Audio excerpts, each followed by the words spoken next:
And after that, his brothers talked with him. That's how our reading from Genesis this morning ends.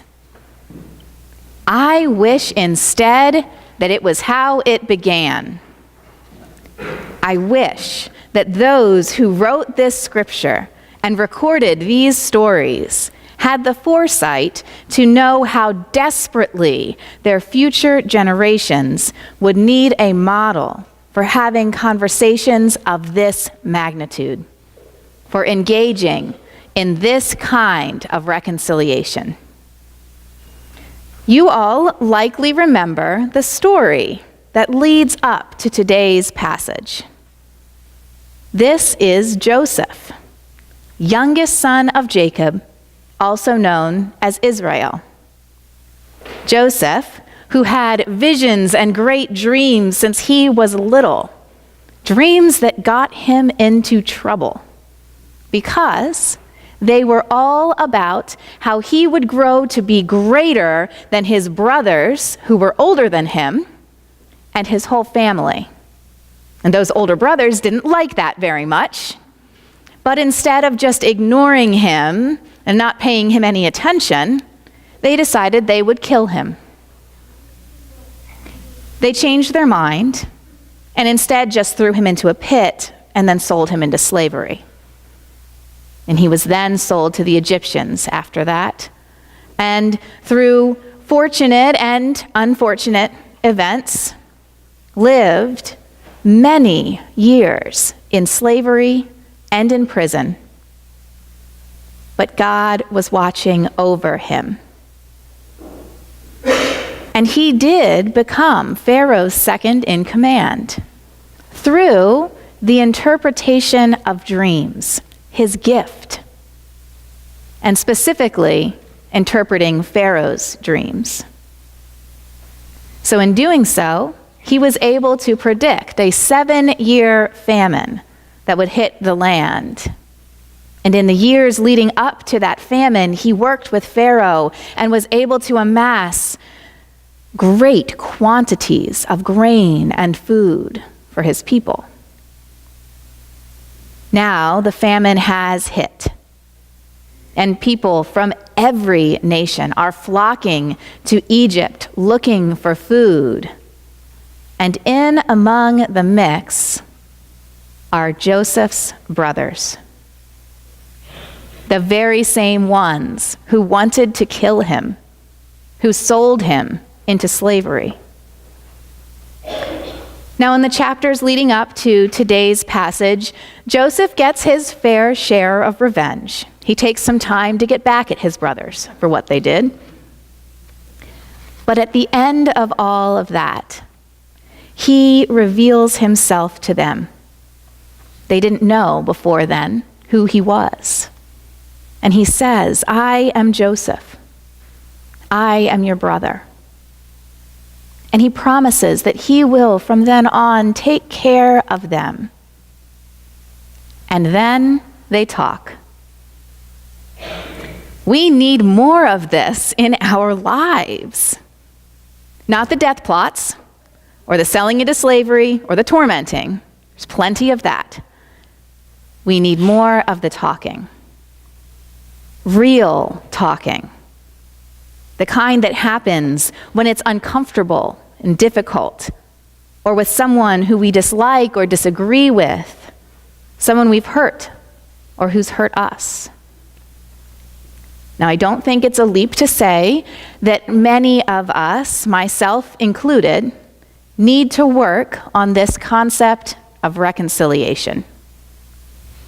It's pretty evident in the way I have seen conversations playing out online, in the media, in our government, even in churches. My guess is that many of us don't fully understand what it is, why it's important, or how to go about it.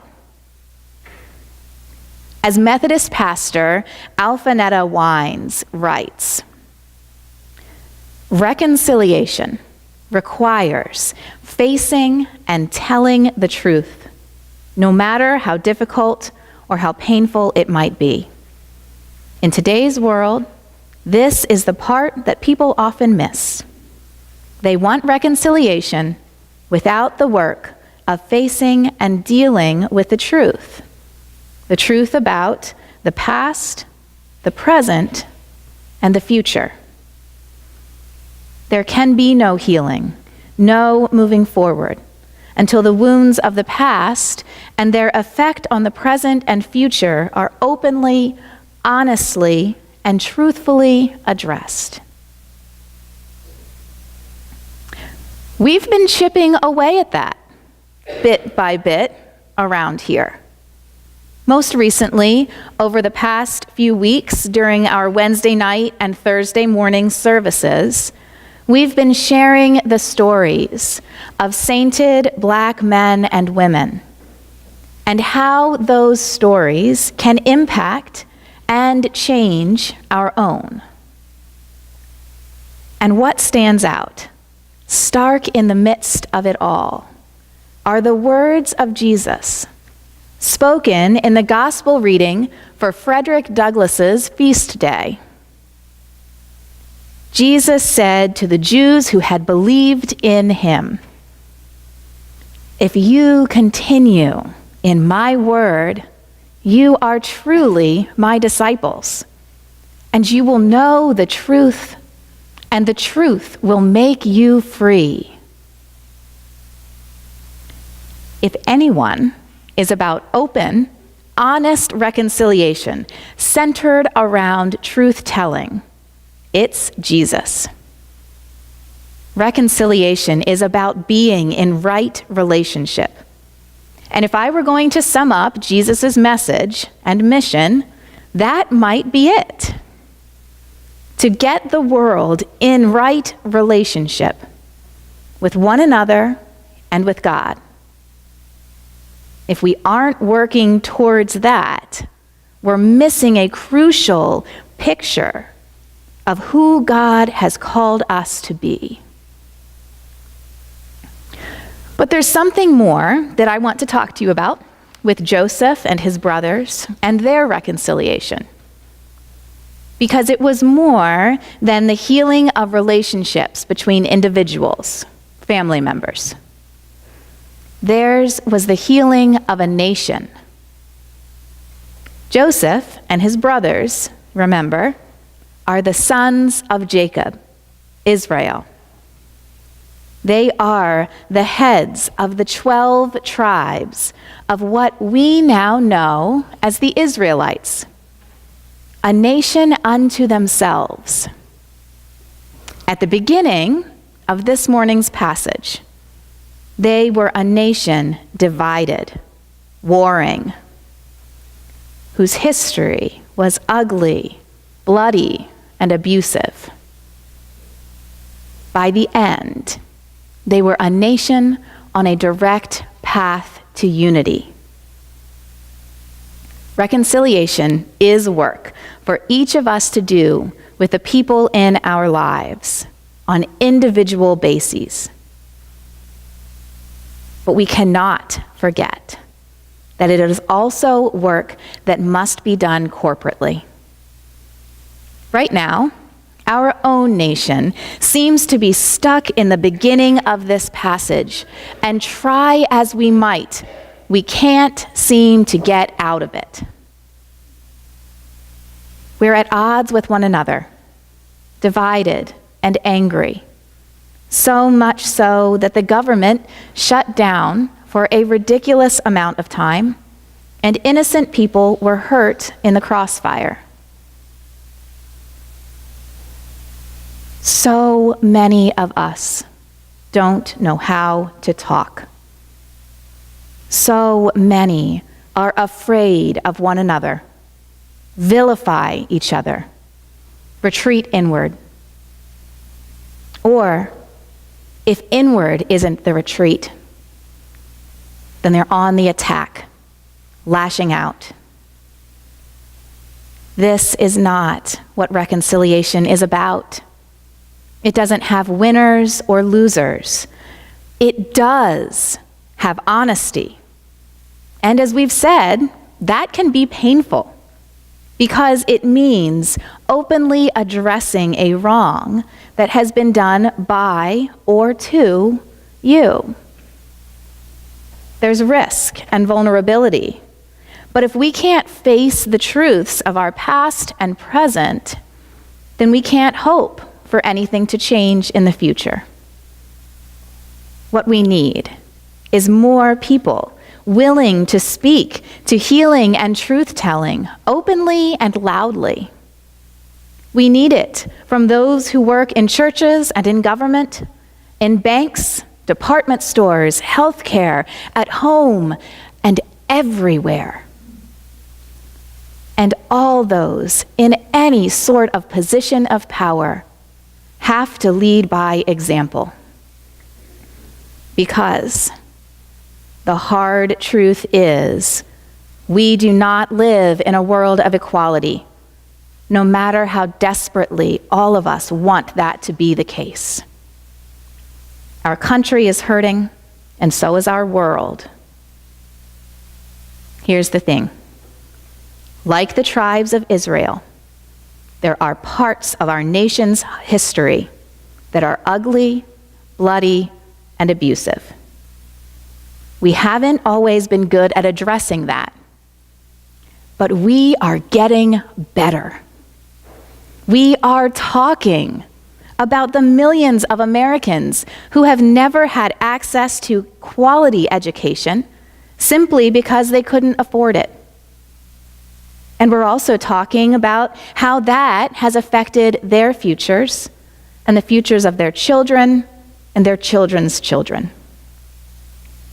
We're talking about our ancestors' treatment of Native Americans. We're talking about how so many of our buildings and churches and structures have been built on the backs of slaves. We're talking about the abuse of and demeaning attitude towards women. All this and more are conversations that are being had around the country. We are working to acknowledge our mistakes and the mistakes of those who have gone before us, to learn more about the history of all our people, and to start to rebuild the relationships that have been lost, to give power to the people who have never known it.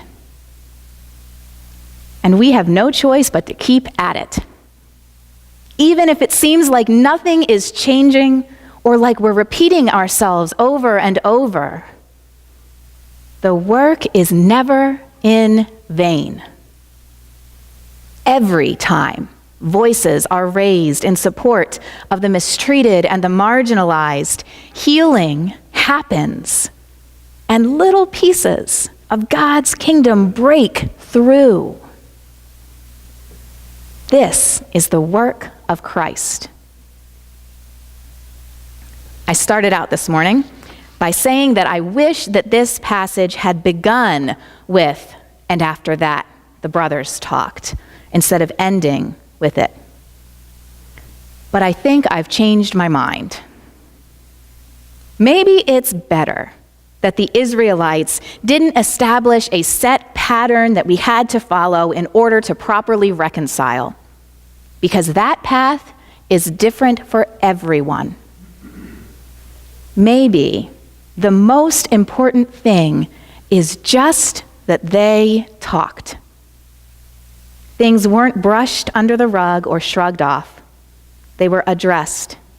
Truths were told. And real healing could begin. That's my prayer for us. That we can continue in this work that is being done.